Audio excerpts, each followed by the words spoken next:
السلام عليكم، شلونكم حبايبي؟ طبعا اليوم بدينا نشتغل بالأرضية. الأرضية نوعها مرمر تركي، واحنا نشتغل بالبسيس والشربت كالعادة. بس شغل اليوم شوية مختلف لأن بيه تحميل مو طبيعي بسبب عدم توزين الصبة. الباب الرئيسي خلي الصبة مالته عالية، والغرف خليها صبة ناصية، فيصير عندنا هيج تحميل مثل ما جاي يشوفون.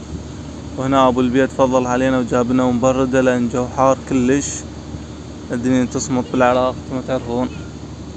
هنا قعدنا نتغدى تمن وقيمة، الواد متوزع بثواب الإمام الحسين. وبعد ما خلصنا غدا رجعنا للشغل، وهنا نقع الحصو حتى ما يمتص الرطوبة مال البسيس بسرعة